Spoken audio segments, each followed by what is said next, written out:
Hey, folks, welcome to the shop, Cosmos with Cosmos. Here's to the unsinkable Molly Brown. Oh, oh. Liz got so excited. Fuck yeah, Molly Brown, Okay, let's go. All right. So, Is this the one with the three? Let's not spoil things yet. So, on July 18th, 1867, a little baby named Margaret was born to the Tobin family in Missouri. So, Maggie's pa worked at Hannibal Gas as your run-of-the-mill laborer.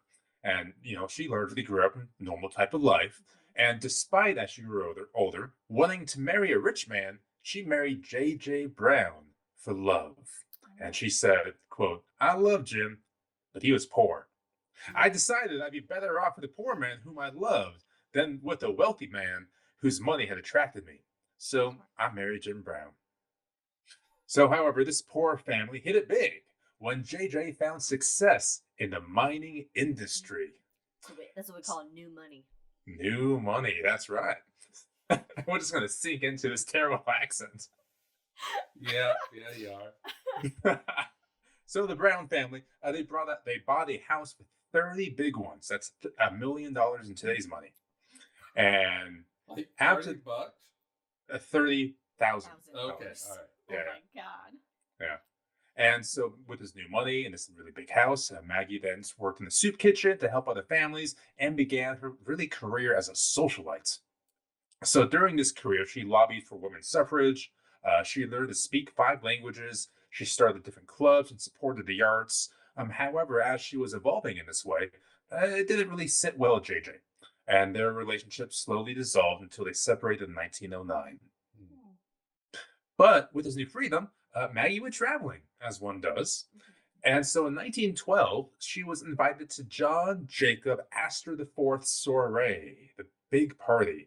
And for those of you who didn't know, John Jacob was one of the richest people in the world at this time. Liz wants to explode, and I love this. However, while at the party, Maggie received word that her eldest grandchild was gravely ill. So she immediately booked passage back home on the first available liner. And Liz, what ship did Maggie book passage on? The Titanic. The Titanic. With which John Jacob Astor was on. He was. Did You know John what? Jacob make it out? No. No, he did The not. whole, John Jacob, in my head goes Jingleheimer. Jingleheimer Smith. But his name was not my name. He was on there with his mistress, who did lingerie. Really? I didn't know that. All right, so John Jacob with his mistress and the candle in the dining room. All right, so we're going to fast forward a couple days. The Titanic, of course, hits an iceberg. So women and children, all that kind of stuff first, except for our Maggie. So happy about that, though. I'm not. She's like, yep, So- that iceberg.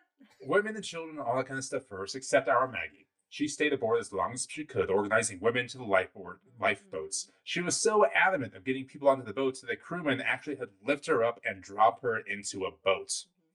And if you were curious, do you know exactly which lifeboat, Liz, she was on? No, I don't. She was on lifeboat 6.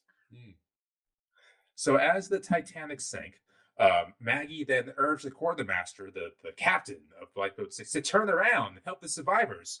And he responded, quote, If you don't shut that "There's no gaping use hole in going your back." face. What was that? Said if you don't shut that gaping hole in your face. Is that what was that the line? The movie. All right, so he says, quote, "There's no use going back. There's only a lot of stiffs out there. It's our lives now, not theirs." So they didn't go back in real life. But to be fair, that is what the captain has to do. He has to see the bigger picture. Right, but at the same time, they had Their room for lifeboats 67 weren't people. full. No, They had I room for completely- 67 people on this boat, and there was 24 people aboard. Oh, I So, agree. And, yeah. Jack could have gotten on the fucking door. Oh, we'll get there, Mike. So, of course, the good news is the cries eventually went away, which is nice. But as the night went on, Yeah, I got quieter. as the night went on, Maggie then asked if the women in the boat could take turns at the oars to keep them warm. It's constant movement, got to stay warm. That same quartermaster said no and began to swear at her and went to physically stop her. And then she said, "Stay put, or I'll throw you overboard." So then she went out to pass the oars out to the women, and they got the movement to stay warm. She's such a badass. Oh yeah, and so I love her. She's great. we're not done yet. Oh my god, so good. Uh, so when they eventually get bored, get to shore, the press gets a hold of the story, and instantly Molly Brown is labeled as the Unsinkable Molly Brown. 2 years later, she runs for Senate. This was 6 years before the 19th Amendment. She was awarded the French Legion of Honor for her work as director for the American Committee for Devastated France during World War I. So through all of this work, the social activity, doing what she feels is right, she was eventually portrayed 16 times in movies and musicals, including Debbie Reynolds, and of course Kathy Bates in '97's Titanic. There it is. So how do we get to space from here? We're of course a space podcast. That takes us to Gus Grissom and Project Mercury. Okay. So Gus Grissom was the second American to go into space. He launched on the Mercury capsule Liberty Bell 7. Now, this flight, only took 15 minutes and 30 seconds. So after 15 minutes, 30 seconds, it splashed down in the Atlantic, 262 miles downrange. Then as the capsule... I know where we're going with this. As the capsule was bobbing up and down the Atlantic, Gus said, quote, "I was lying there, minding my own business, when I heard a dull thud. That dull thud was the hatch blowing away, and saltwater then came rushing into the capsule. Now, luckily, Gus had prepped his neck dam on his suit. So if you think of like an astronaut suit, you have the little gap between the suit and the neck. So he inflated that gap so no water can get in there. And so that way it can weigh him down. So he got out of the capsule and kind of swam out to safety. Now the helicopters were out there, and now through training, they saw the astronaut were safely away from the capsule.